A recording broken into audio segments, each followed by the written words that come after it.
Hey guys, and welcome back to another video. And today I wanted to talk a little bit about Star Engine. Now, I'm going to be making a series of videos covering a lot of the content from CitizenCon leading up to the Pyro Playground that's supposed to be at the end of this month.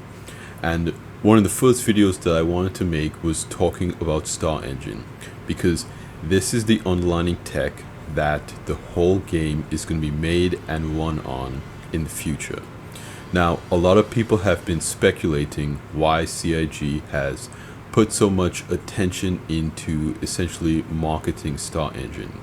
Well, in this CitizenCon, I think it was incredibly important to update the community on the underlying tech that is going into making this game a reality. Now, one of the things that people have kind of thrown around is the idea of CIG licensing or selling Star Engine. But I don't think CIG is going to do that, especially not now, okay? And I want to talk a little bit about why I don't think that is a thing, and why I think it was important for them to start off this CitizenCon talking about Star Engine.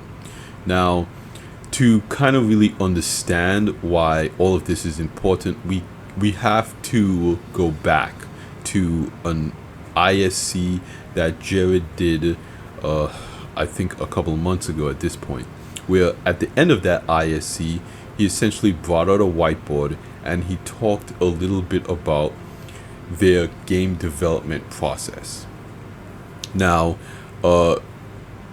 I'll see if I can find that video and link it in the video description for you guys. But essentially on this whiteboard, he broke down the different branches that make up the development environment at CIG. So there's essentially a main branch of the engine that essentially becomes the patches that we get as players, and there are also technical branches that the developers use to work in and build a lot of the tech that we see. So essentially you have the engine, then you have the technical branches, then you have the main branches, and then you have different review gates, go no goes, and that becomes a patch, and that patch gets delivered to the players. So in the past, we would see at CitizenCon different technology. Like in the past, we have seen cloth physics with the player pulling a top off of a ship. We have seen kind of snow physics where the player's walking through very dense snow, and he's kind of cutting through the snow and leaving a trail behind him. We have also seen a player walking through the grass, and the grass moving out of the way as the player walks to the grass. We've also seen a little bit of seasons. I've been, following this game for a very long time, so I know there has been a lot of tech that has been on display here in the past. But the reason why that is a little bit different is because the features and technology that was shown off before in the past were essentially being run in a technical branch. So instead of being a part of the main branch, a developer will develop this cloud physics or these seasons on planets, and then they would essentially show off that environment to the community.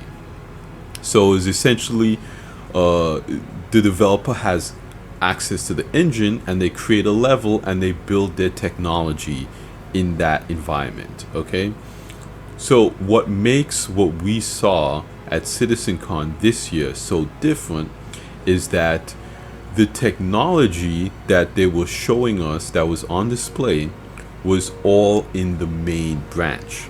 So unlike the previous CitizenCons where that technology were in separate technical branches, little environments little own separate environments. The technology that we were seeing at CitizenCon this year was all in the main game dev branch. And what that essentially means is that all of the developers at CIG have access to that technology. So essentially how the development cycle works is that a developer will develop this technology in the technical branch, and then they will essentially upload it or transfer it to the main game dev branch. And usually when that happens, things can break.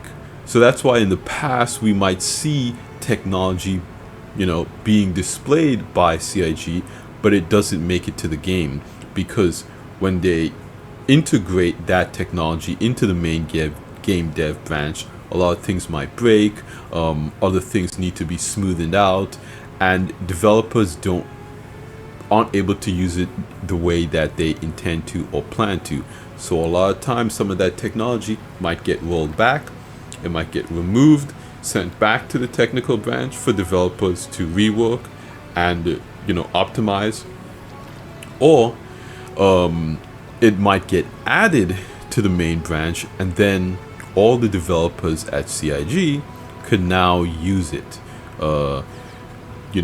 Water physics, the ray tracing to be able to do global illumination and set their scenes right, because the technical part of the game needs to be accessible to all of the content teams and the teams doing QA. So the QA will often work in main branch, doing a lot of bug fixing and making sure that this technology kind of works with everything else.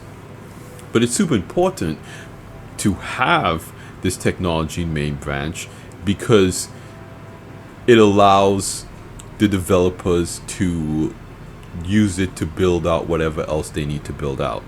So now CIG showing that this technology is working in main branch, it doesn't necessarily mean that we will, get it tomorrow.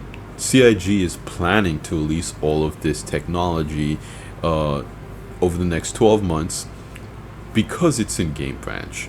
And it's more believable that that's possible because all the developers have access to this technology. And so you're probably asking yourself the question, why should we believe that CIG has all this incredible technology finally working in the main branch of the game? Well, we can see a lot of this technology in Squadron 42. This underlining tech is now, a part of the engine. It is what makes up Star Engine. In Squadron 42, we saw a lot of the hair physics and a lot of the new DNA character creator, and we saw a lot of the water physics. The technology being in Squadron 42, kind of lends that credibility to, okay, we built the engine first and then we updated everything that we have in Squadron 42. And because this stuff is already in the engine, it's now just a process of kind of cleaning things up and doing that polish that CIG has talked about. Because Squadron 42 is now feature complete, a lot of this stuff will slowly come to the persistent universe because it's in the engine. Now all CIG has to do to integrate it into different patches is QA test it, polish it, kind of figure out and develop how it is going to be integrated with the current patches. But usually when a new patch comes out, it has kind of its own branch attached to that.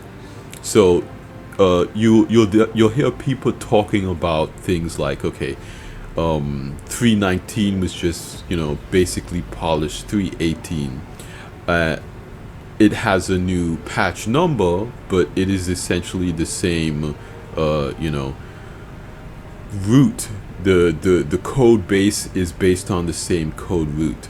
So a lot of times in main branch they will essentially take all that code and start new and fresh and iterate on top of that. Or sometimes they will iterate on a previous code base that is stable, or use it as a way to stabilize a previous code base.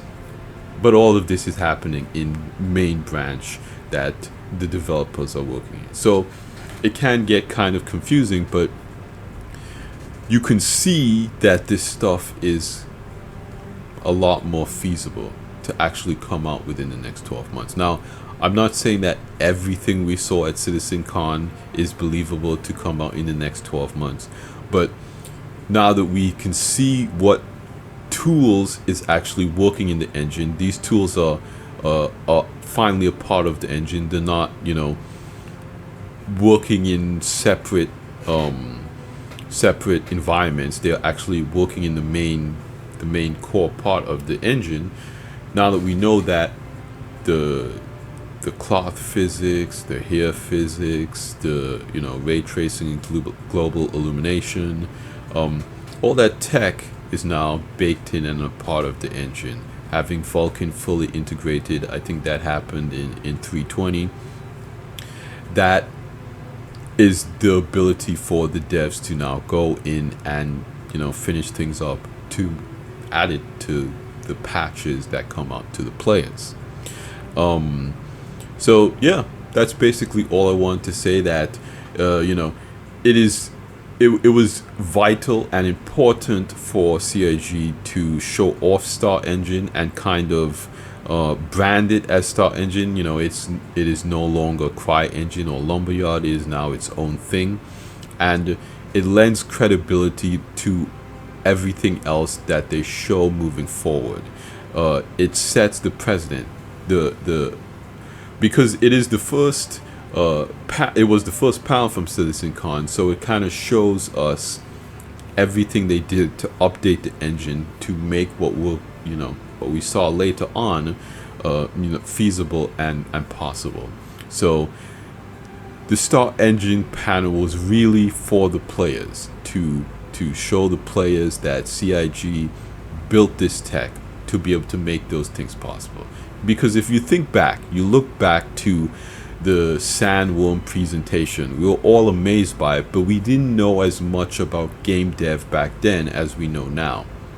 Back then, when we saw that Sandworm presentation, it was just a cool thing to look at. Like right now, you're seeing behind us the storm walls. So why is it possible for the storm walls to be in the game now, but not the Sandworm? Well, the reason is back then, CIG didn't have the tech to make the Sandworm realistic. They didn't have NPC nav mesh on planets. They didn't have the creature rigging. They didn't have a lot of the employees and the financing and the studio and the software to make that thing a possibility. Because the way they want to do things is have everything be physicalized. So if you're going to have a sandworm on a planet, obviously it has maybe sandworm caves that it moves around in, that's on the ground, and you might see vents in the sand. So if you see like a dip in the sand, that's maybe a underground cave that the sandworm could come up through. So now they would integrate that creature more realistically. Instead of just having a sandworm pop up randomly above the ground, and creating those underground cave networks and the nav mesh and the AI for the sandworm to move on the planet. All of this stuff has to be done as a prerequisite before we could actually get that sandworm. Now we know that. So with the storm walls, we know they've been working on voids. We know they've been working on nav mesh for AI. We know they've been working on their AI. We know they've been working on their creature rigging. So it's now a lot more believable that this thing can actually happen. Now again, I am not saying that it's going to happen anytime soon. CIG says 12 months.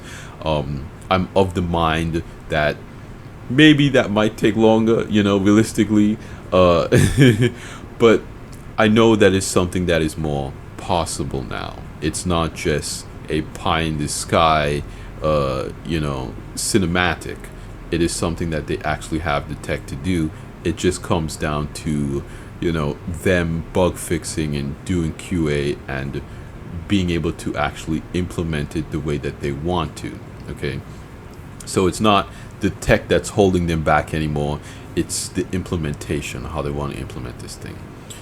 So yeah, that's basically all I have to say today. Today was a little bit shorter video. I think Star Engine is looking really good, but let me know what you guys think in the comments down below. Do you guys think that CIG is going to license out Star Engine? I really don't think they're going to do that. They have so much to develop for this game remaining, and you know, if they license it out, they have to essentially support it, and that's a lot of work. All the updates that they're getting, maybe, and then on top of that, you have to think about the tools. The tools that CIG uses to build the tech in Star Citizen are very specific to Star Citizen. If you're making a racing game, for instance, you're going to have Star Citizen real vehicle physics, and you might want a different physics system. So even though you're using Star Engine, you might have to still build your own tools and use your own tech. So in my opinion, that doesn't really make it realistic for CIG to do that at this point. Again, at some point in the future when Star Citizen is finished, maybe. But I think they also want to, you know, keep this tech close to them so that they can finish the game reliably and have something special that everyone in the community truly wants. So yeah, that's going to be it for me here today, you guys.